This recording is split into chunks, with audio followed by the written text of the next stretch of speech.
Hello guys, मैं हूं निधि शर्मा और एनसीईआरटी समरी यूट्यूब चैनल पे आपका स्वागत है। आज हम क्लास 9th का हमारा चैप्टर 6 है वेदरिंग द स्टॉर्म इन अरसामा। आज हम इस चैप्टर को डिस्कस करेंगे, so let's start. The cyclone that hit Orissa in October 1999 killed thousands of people and devastated hundreds of villages। अब जैसे जो बवंडर आया था उड़ीसा में अक्टूबर 1999 में, उस बवंडर ने हजारों लोगों की तो जान ली थी और कम से कम भी जैसे हंड्रेड्स ऑफ विलेजेस और जो है 100 की तादाद में गांव हमारे बिल्कुल नष्ट हो गए थे। For 2 dreadful nights Prashant a young man was marooned on the roof of a house. तो एक जो 2 भयानक रातें थी, इसमें एक प्रशांत लड़का है, उसने वो 2 रातें एक घर की छत पर बिताई थी। On the third day he decided to go to his village. Did he find his family. तो तीसरे दिन उसने क्या डिसाइड किया कि आज मैं अपने गांव जाऊंगा। तो क्या गांव जाने के बाद वो अपने परिवार से मिल पाता है? तो देखते हैं स्टोरी में क्या है।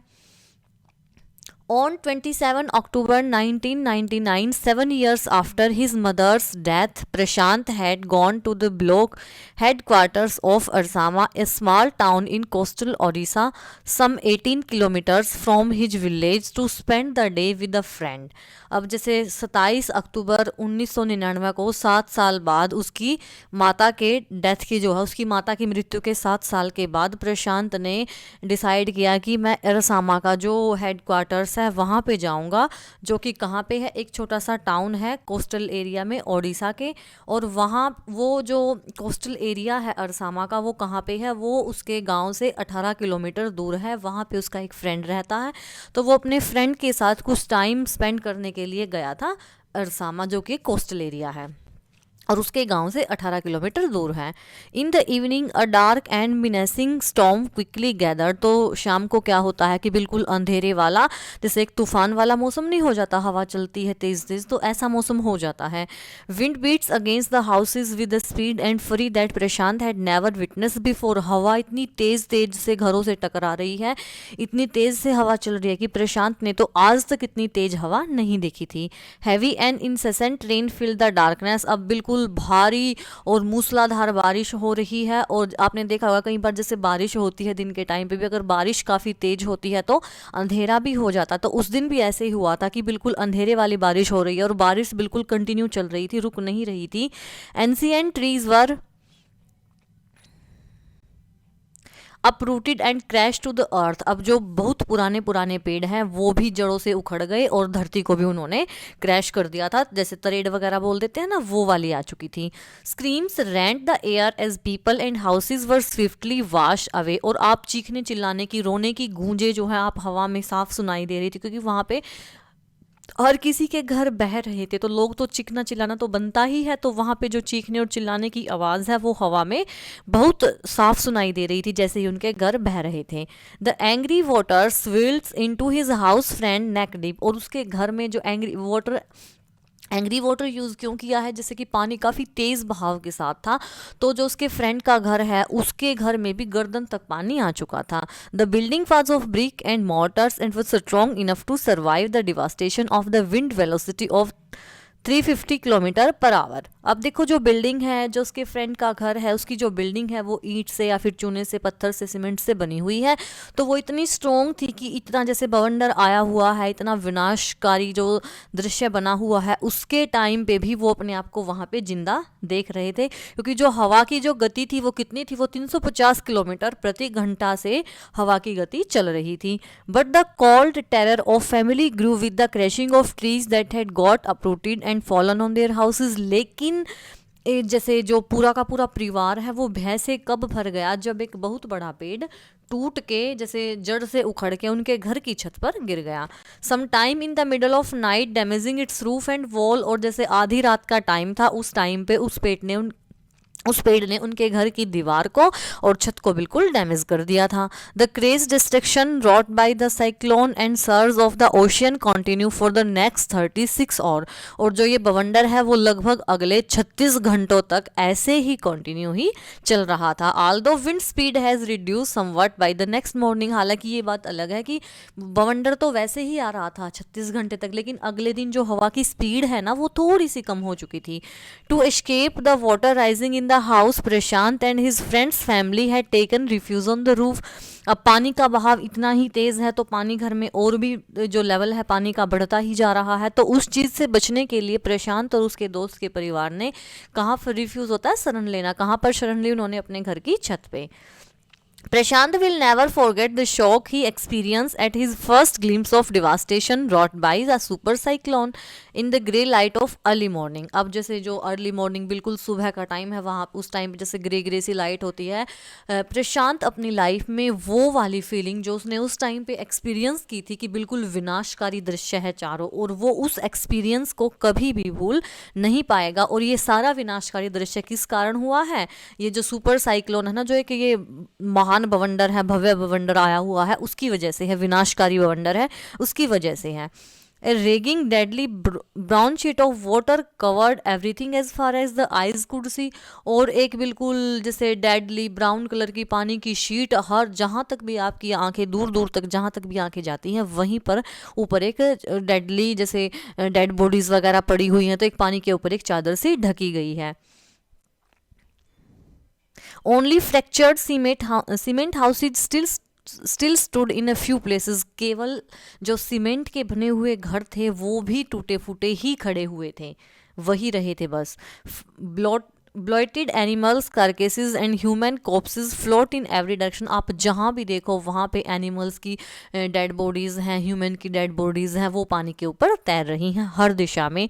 All round even huge all trees had fallen. और आप देखो चारों के चारों तरफ जो बड़े बड़े विशाल पेड़ थे ना पुराने पुराने, वो भी गिर गए।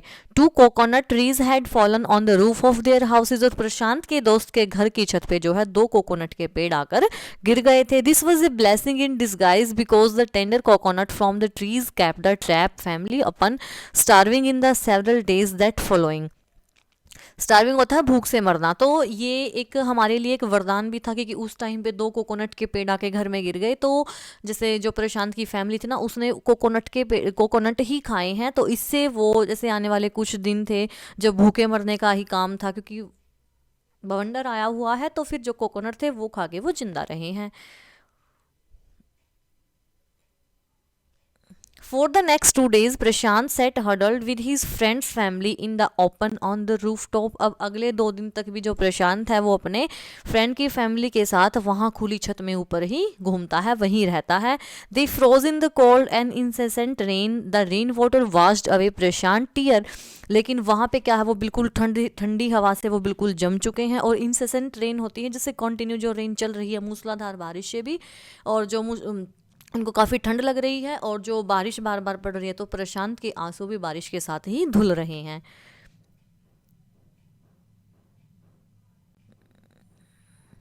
The only thought that flashed through his mind was whether his family had survived the fury of the super cyclone। तो प्रशांत के मन में तो सिर्फ एक ही बात है कि इतने विनाशकारी बवंडर में क्या उसका परिवार जीवित मिलेगा।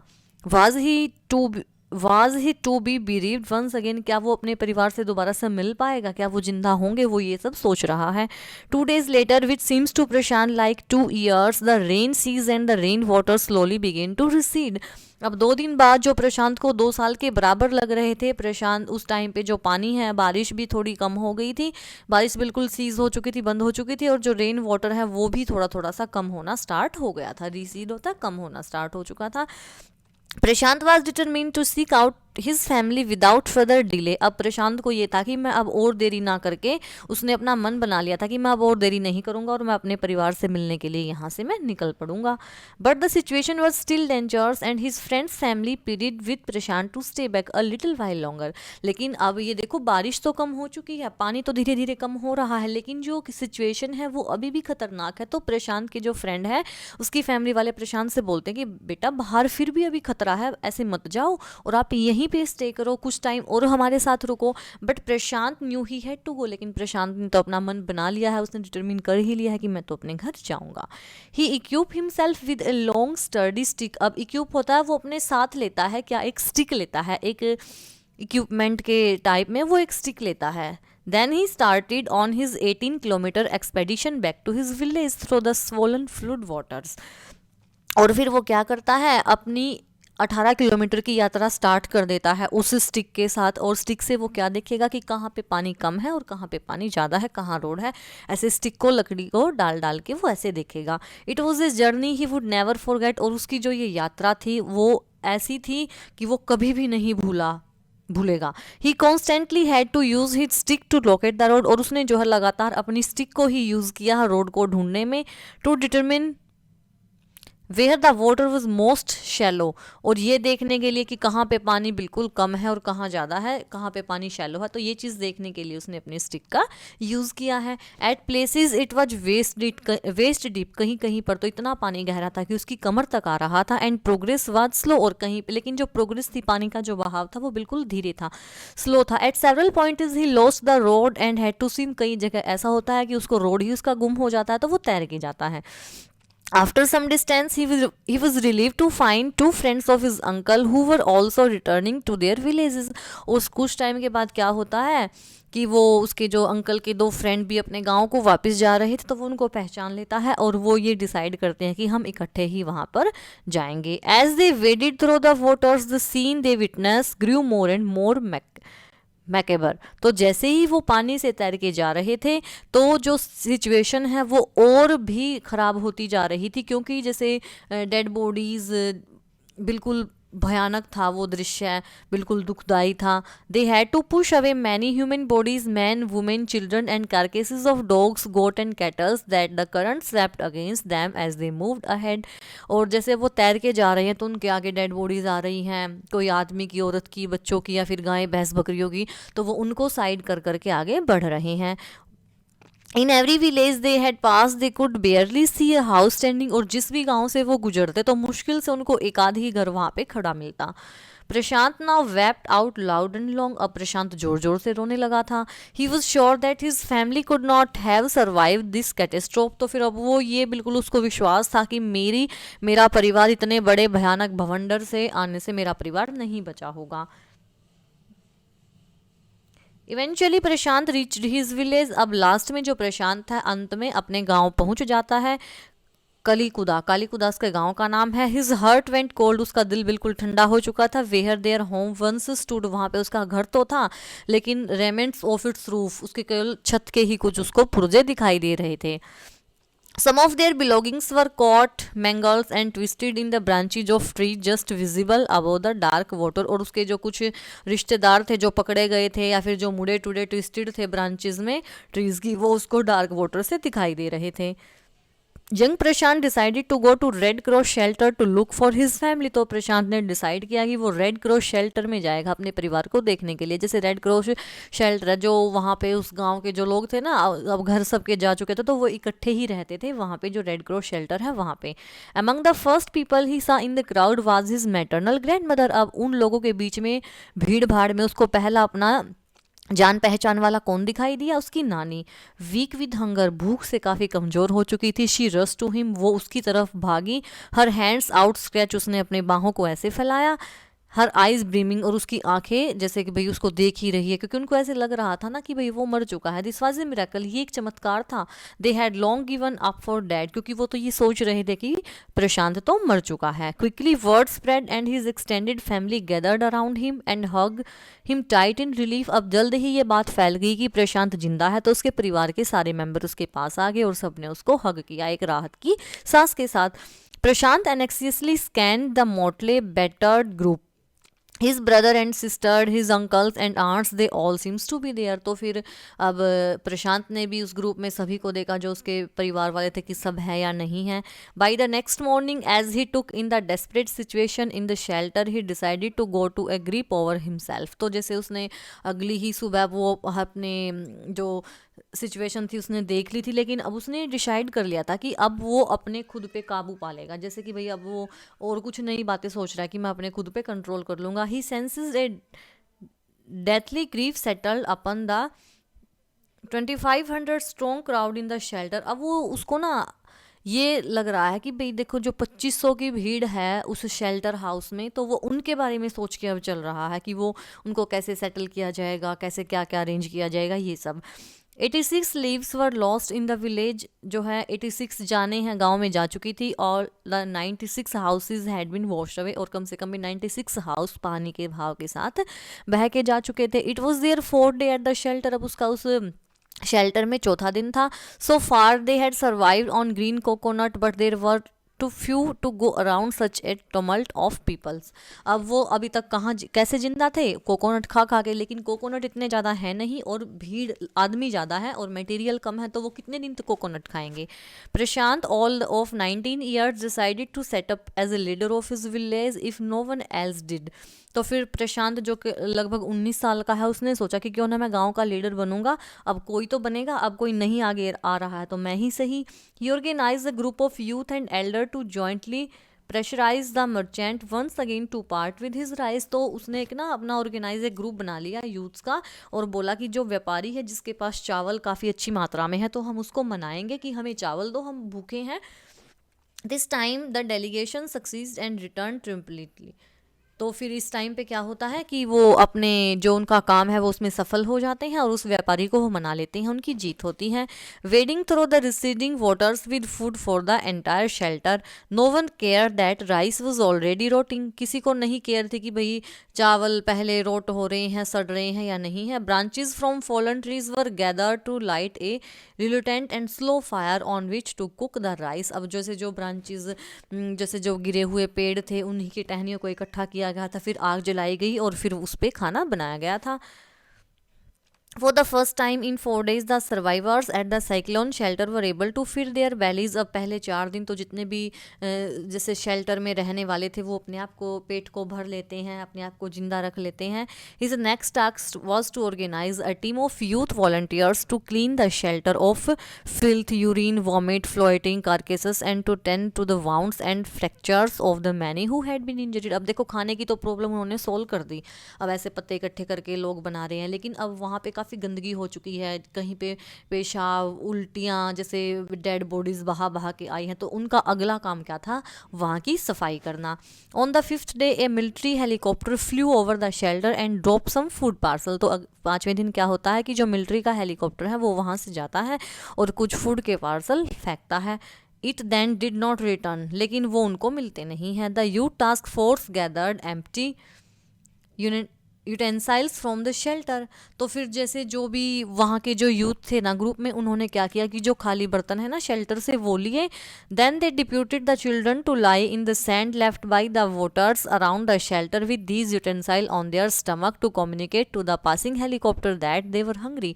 तो उन्होंने क्या किया कि ना तुम सारे बच्चे जो भी वहाँ पे ऑर्फेन्स थे, जिनके पेरेंट्स वगैरह जा चुके हैं, तो बच्चों को कहा कि तुम ना रेत पे लेट जाओ, पेट पे ये बर्तन रख के, ताकि दूर से ये बर्तनों की चमक से ना हेलीकॉप्टर वालों को दिख जाए कि यहाँ पे भी कोई भूखा है और वो वहाँ पे खाना दे के जाएँ। The message got through the after that the helicopter made regular round of the shelter air dropping food and other basic needs. तो फिर अब उनको भी पता लग चुका था कि यहाँ पे भी रहते हैं, तो अब जो हेलीकॉप्टर है वो हर रोज़ आता, खाना वगैरह जो बेसिक नीड्स की चीज़ें हैं वो दे के जाता। Prashant found that a large number of children had been orphaned. अब प्रशांत ने पाया कि बहुत सारे बच्चे ऐसे हैं जो अनाथ हो चुके हैं। He brought them together and put up a polythene shed shelter for them. उन्होंने उनको इकट्ठा किया और एक पॉलिथीन शीट शेल्टर बनाया उनके लिए। Women were mobilise to look after them. और औरतों को बोला कि आप इनका ध्यान रखो, और आदमी इनके लिए खाना वगैरह बनाएंगे और जो मटेरियल है शेल्टर के लिए वो लाएंगे, और तुम जो है इन अनाथ बच्चों का ध्यान रखो, औरतों को बोला गया।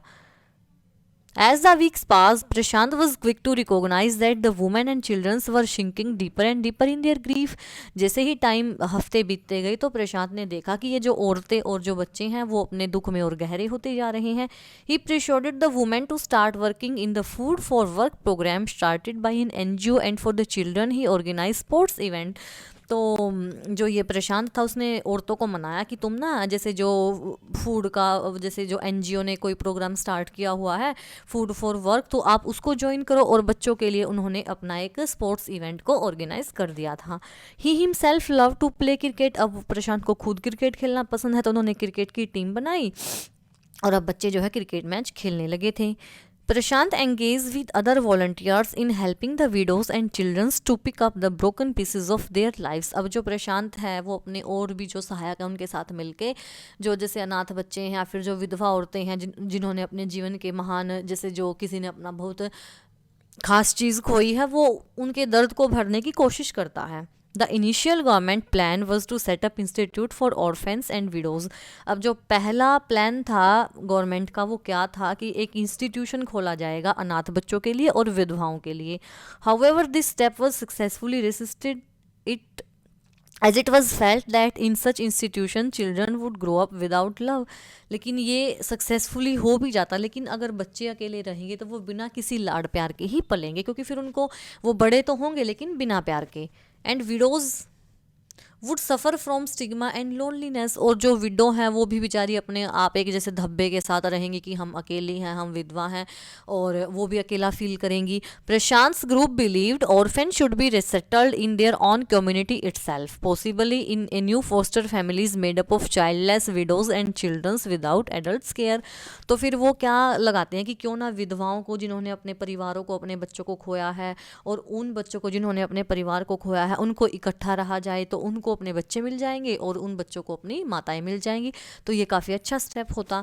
It is the 6 months after the devastation of the super cyclone. और ये बवंडर के लगभग 6 महीने के बाद का टाइम है.